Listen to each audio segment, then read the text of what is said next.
जो कृष्ण ने गीता में कहा धर्म संस्थापनार्थाय, मैं धर्म के स्थापन के लिए आता हूं, ये आदमी पूरे संसार में धर्म स्थापना के लिए टूट गया, द्वारिका में धर्म स्थापन न कर सका, फेल, टोटली फेल हुआ द्वारिका में धर्म स्थापन। उसकी जनता, उसके बेटे, बेटे के बेटे धूम शराब पीते थे, द्वारिका के राजमार्ग पर शराब पीते थे। कुछ बातों तो मैं आपको न बताऊं वो ही अच्छा है, लेकिन जो है छेड़छाड़ होती थी, न दिन कोई देखता था न रात, और उनके परिवार के लोग थे।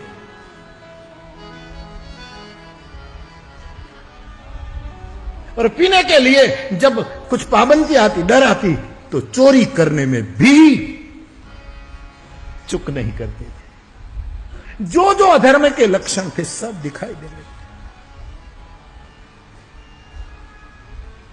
और मुझे कहने दो, उसका बड़ा भाई दाऊ 24 घंटों पीता था, बलराम। नमस्कार दोस्तों, जय श्री राम। इस हरामखोर मोरारी बापू डाकू को सुना आपने? यह डाकू क्या कह रहा था कि श्री कृष्ण की जो द्वारका नगरी है वो सारी की सारी बेवड़ों से भरी हुई थी।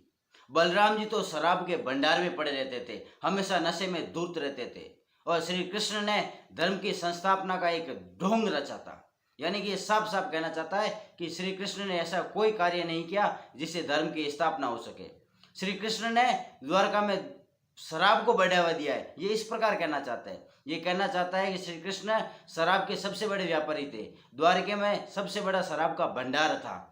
ये हरामखोर महामूर्ख ये कहना चाहता है कि जितने भी श्री कृष्ण के समक्ष थे सारे के सारे बेवड़े थे, और श्री कृष्ण सबको शराब पीने की शिक्षा देते थे। इस प्रकार के एक बात बताता हूँ आपको, आने वाले समय में अगर यही चलता रहा तो ये हरामखोर आज तो बलराम जी, श्री कृष्ण जी और समस्त द्वारकावासी के ऊपर लांछन लगा रहा है, लेकिन वो समय बहुत दूर नहीं है जब ये भगवान श्री राम, लक्ष्मण, भरत, शत्रुघ्न इत्यादि को भी ये शराबी बताने में बेझिझक रहेगा, बिल्कुल भी नहीं हिचकिचाएगा, क्योंकि ये सारी के सारी महामूर्खता हमारी वजह से हुई है। हमने इन डाकुओं को अपने सिर पर बिठाए रखा है, हमने इनको बापू बापू कहकर संत समाज के अंदर आदर्श दे दिया है, हमने इनको एक स्थान दे दिया है, हमने इनका स्वागत किया है, लेकिन हमने ये नहीं जाना कि हरामखोर कर क्या रहे हैं।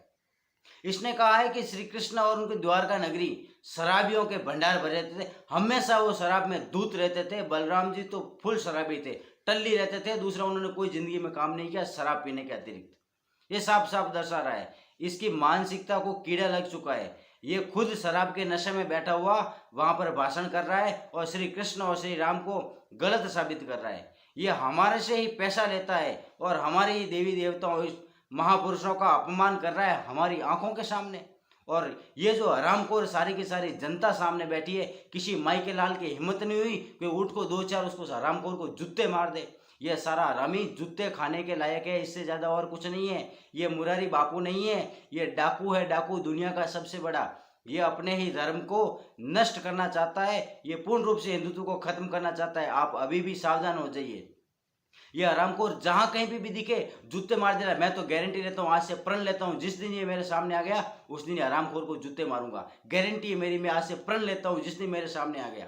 यह हरामखोर महामूर्ख हमारे हिंदू देवी देवताओं को, हमारे ही महापुरुषों को शराबी बता रहा है, बेवड़ा बता रहा है। अरे जो श्री कृष्ण धर्म की स्थापना के लिए लड़े थे, श्री कृष्ण ने अपना पूरा जीवन खपा दिया धर्म की स्थापना के लिए, उसके बारे में ये कहता है कि श्री कृष्ण ने धर्म की स्थापना द्वारका में भी नहीं कर सके।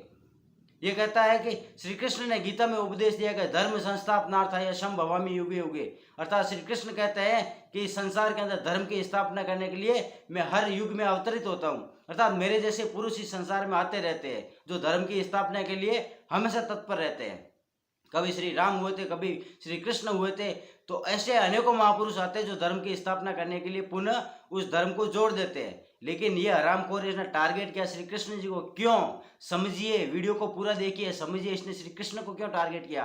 क्योंकि श्री कृष्ण के समान किसी का जीवन चरित्र आज तक मैंने नहीं पढ़ा और न किसी शास्त्र में लिखा हुआ है।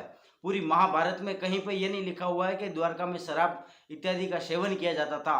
लेकिन ये हरामखोर नशेड़ी, हरामखोर चरस गांजा फूंकने वाला ये कहाँ से पढ़कर आया, मुझे ये समझ में नहीं आता है। अगर ये हो सके तो वीडियो उस तक भी पहुंचा देना, मुझे इस हरामखोर का डर नहीं लगता है। ऐसे लोगों को जूते मारने का ही हमारा कार्य है और ये हमारा धर्म है। इन हरामखोरों को भगाओ यहाँ से, इनका बहिष्कार करो, अन्यथा हमारे देश और धर्म के लिए ये हरामखोर बहुत ही खतरनाक सिद्ध होने वाले हैं। और हमारे सनातन धर्म को मिटाने की इन लोगों ने ठान के रखी है, कसम खा रखी है, इन्होंने प्रण ले रखा है सनातन धर्म का नाश करने का। श्री कृष्ण जी ने तो प्रण लिया था कि मैं हमेशा इस संसार के अंदर धर्म के पक्ष में रहूंगा। अरे वो श्री कृष्ण जिन्होंने अर्जुन को कायरता से कुछ चंद मिनटों में बदल दिया, एक योद्धा बना दिया, क्या वो श्री कृष्ण धर्म की स्थापना नहीं कर सकते द्वारका नगरी में? इन्होंने द्वारका नगरी को कहा कि श्री कृष्ण द्वारका में धर्म की स्थापना नहीं कर पाए तो संसार के अंदर क्या स्थापना करेंगे? श्री कृष्ण को इन्होंने बहुत ही दुखी बताया इस हरामखोर ने, जबकि श्री कृष्ण जीवन का सबसे ज्यादा आनंद लेकर अपने सभी महानुभावों से, सभी प्रजा से एक ही शिक्षा देते, सभी प्रजा को कि हमेशा सुख में जीवन प्रदान करूं। भगवान श्री कृष्ण गीता में कहते हैं, सुख दुखे समय कृत्वा लाभा लाभो जया जयो तथो युद्ध कृत निश्चय। स्पष्ट रूप से श्री कृष्ण कहते हैं कि सुख दुख में एक समान हो जाओ, शीत और गर्मी, गर्मी और सर्दी में एक समान हो जाओ, न आपको दुख सताएगा न आपको सुख। सुख दुख में एक समान होने की जो व्यक्ति शिक्षा देता है, क्या वो व्यक्ति दुखी हो सकता है?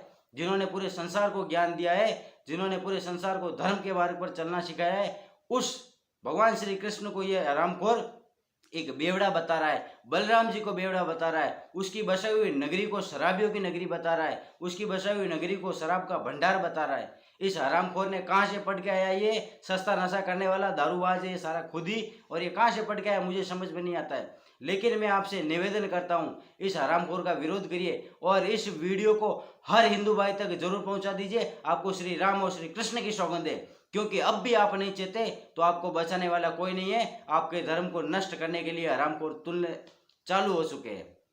अंत में इतना ही होगा। जय श्री राम, जय श्री कृष्ण, जय हिंद, वंदे मातरम।